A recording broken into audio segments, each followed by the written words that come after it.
Okay, where are we? We're in community in the Western Gallery. I'm not going to say the name. Okay. But that's my hometown. You said it's your hometown? Yeah. Okay, so why are we here? Oh, that's the We are 9 kilometers from Lebanon. If you look a little bit like to 1 o'clock, you can see two communities on the horizon line. One, maybe you can even notice a mosque there. It's in Lebanon. And the other one with the red and white antenna, it's in Israel, and it is being bombed every day by the community from the left. Sorry, we're around 12 kilometers from the border, or a little closer? Here it's 9 kilometers. 9 kilometers. So all of these buildings here... This is Israel. This is Israel. So, for example, that town that you can see over there, that's evacuated, right? The town on the farthest ridge are all evacuated. The towns that are closer to us, people are still here, but many people left voluntarily. Because we see the war, we hear the war. Yesterday I was here. Yesterday morning I was here, and all of a sudden we see 3 mushrooms of smoke just coming from over there. This was an IDF attack in Lebanon. And you live not so far away from here? Yeah. Right. And you have kids? I have kids here. I raised my kids here. And how do you deal with the fact that, you know, your kids are at home, or maybe like you don't... They are not home alone anymore. Yeah. I don't... the life has changed since this war started, yeah? I don't leave my kids alone anymore. And at first they didn't go to school, now they're going to school, but we hear the booms. My dog broke 2 doors. I like to escape the... From the explosions. The dogs are terrified. Life is different than the...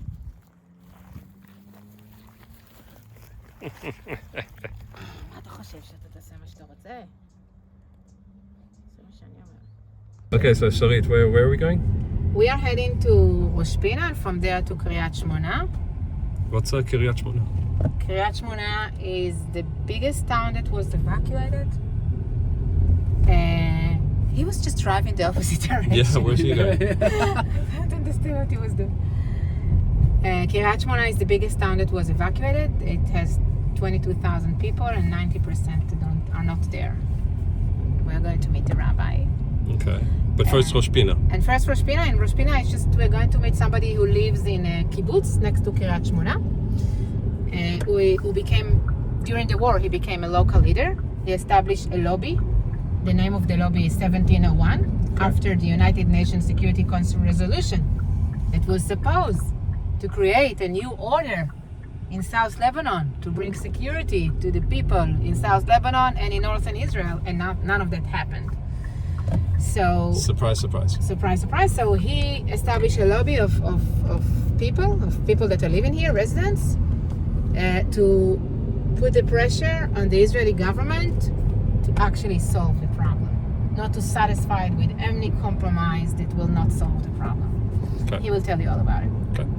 You know, it's amazing to me, it's just like all of this stuff is happening. You know, we see it happening in the south. We've seen it happen in the south, and like in the north is just, it's the same fucking thing. It's like, it's happening. You know, the rocket attacks are happening, but like what could happen, it could happen, and it could be much, much worse. And not a lot of people know about it. Not a lot of people are talking about it. So remember, that's why we're here, and I want you to just share this, just for awareness, so that people are aware of what's going on here.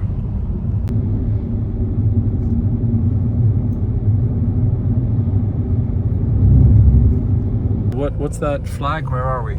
We are in Khorfesh. It's a Druze town. You can see Israeli and Druze flags all over the town. It's a town of heroes. What are the Druze? For people that don't know. It's a small religious sect in the Middle East that departed from Islam 1,000 years ago. Wherever they live, they are loyal to the government, to the local government. So the Druze in Israel are obliged to serve in the army. Look at that. Jawad Amer, the son in the right, he was killed in October 9. October 9th? Yeah, now during the war. And on top there are two others that were killed in the past years. So these are Israeli fallen soldiers in the past few years. That are not Jewish? No, Jews. Speak Arabic. Their mother tongue is Arabic. It's amazing how many people don't know what this country is made of, who's in our country, who are the citizens. We have 100,000 Druze in Israel and 30,000 more in Golan Heights. In Golan Heights, they are not obliged to serve in the IDF, but we have good relationship with them. In the rest of Israel, they are obliged to serve. They made a commitment to the state of Israel. As I've said, they believe that they should be loyal to the government wherever they live. You can see the signs all in Hebrew. Yeah, but so this is just like, this is a Druze town. Yeah. So we just got an announcement, a notification that a Nun Tet, which is an anti-tank missile, was just fired on Kiryat Shmona, which is where we're going.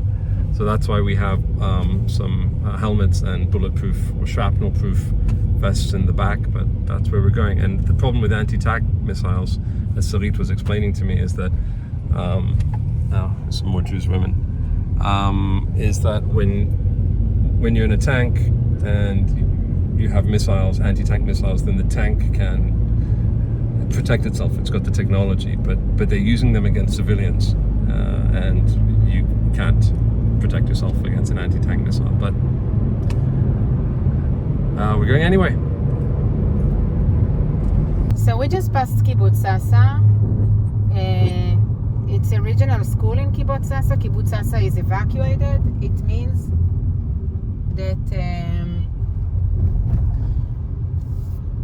that the students that are going to the school had to find, that are not living in Sasa, that are living elsewhere here and were not evacuated, needs to find a new school. Didn't a missile fall on an auditorium or something? Next to the, yeah.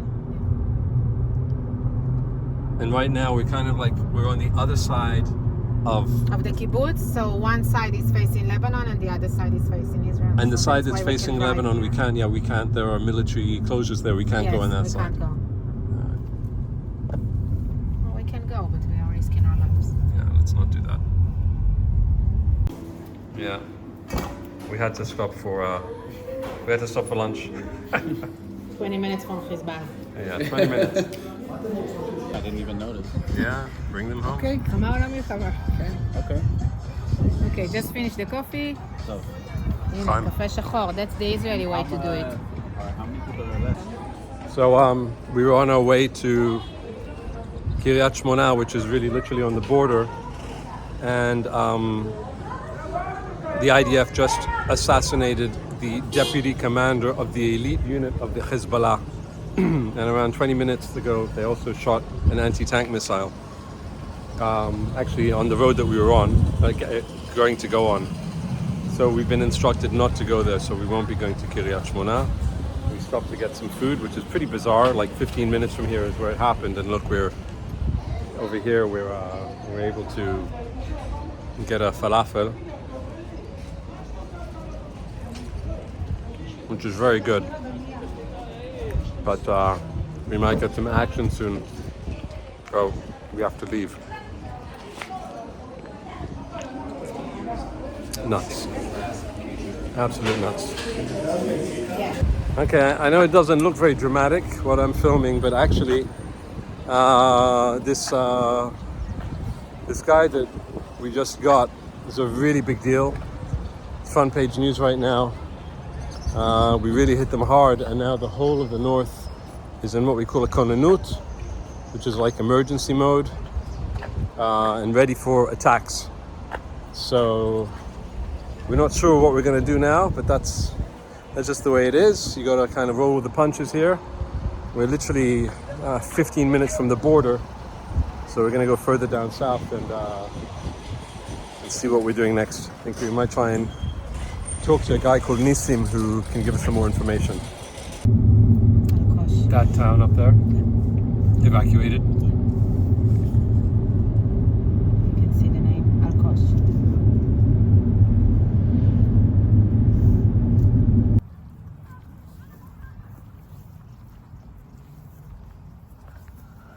So we were going to go to Kiryat Shmona, and then there was an attack, as you know, but we've met up with Nissan. Nissan is joining me. Nissan lives in Kfar Giladi, which is literally on the border with Lebanon. and I know he has a story to tell. So Yeah, so Nissan Ze'evi from Kibbutz Kfar Giladi, I think it's the oldest kibbutz here in the Upper Galilee, established 110 years ago, in a very complicated situation. From one side, my family have been evacuated 3 months ago and became refugees in their own land. In the other side, I'm in the IDF reserve. what do you duty. mean refugees in your own land? 3 months ago, the government decided to evacuate all the communities that near to the border. Since then, my family, my beautiful wife, my 2 boys live in a temporary place near the Kinneret. Didn't see their house for more than 3 months, and all of that because of the threat of Hezbollah. They're shooting rockets on civilian houses, Which we civilian can see, yeah. targets. And how many people have been made refugees in the north, not just Kfar Giladi? So right now there is more than 80,000 refugees. 80,000 people. You don't hear about that, guys. Yeah, and it's something that never happened before in the history of Israel, even not in the independent war. And it's a real challenge, not only for Israel but also for the families. And we can feel that there is pressure from the international community to go and do another ceasefire, another diplomatic solution. And from the other side, there is the resident who saw that the diplomatic solution of 2006 was a total failure, and we now demand specific goals. Yeah, you're a lobbyist for 1701. Yeah, so after October 7th, we, the resident of the Galilee, we decide to establish Lobby 1701, which is a civilian organization that understood that we, as a civilian, have to be much more proactive about the situation here, and we are promoting one specific goal: to create a buffer zone, not inside Israel like there is right now, but inside Lebanon, exactly like said the 1701 resolution of the UN, to create a buffer zone between Israel and Hezbollah. Unfortunately, the UN, the United States, France, and all the other international community failed to implement this resolution. And the result that we can see, Radwan forces, which is the commando unit of Hezbollah, Which they just assassinated. We just got a deputy commander today. We're actually waiting for maybe rockets to fall. So if you see us running, we are not running. We're not running. We're but, not running. They will run. We'll take cover. We'll take some cover. But yeah, sorry, you were saying. And because of the failure of the diplomatic solution of 2006, we will not allow Israel to go to another diplomatic solution, because you cannot do a diplomatic solution with a terror organization that declare to kill you only because you are Jew. Now, I have to say something. Like, here we are, we're in an olive, fields, but this, when you talk about resolutions and borders, and it becomes like semantics, but it's not semantics, guys. It's like, this is real. These are like, Nissan has a family here. He lives there, and there's no one. There's a few people there right now, but they're not living there, right? We're protecting our communities. We are IDF reserve duty soldiers that actually protecting our communities, our villages from any attempt to invade to Israel or from other attacks of Hezbollah. And yeah, exactly like you said, before October 7th, 75 startups were established here in the Upper Galilee. 75 startups that raised more than $250 million, that create thousands of high salary jobs. And all of a sudden, the entire reality has been changed.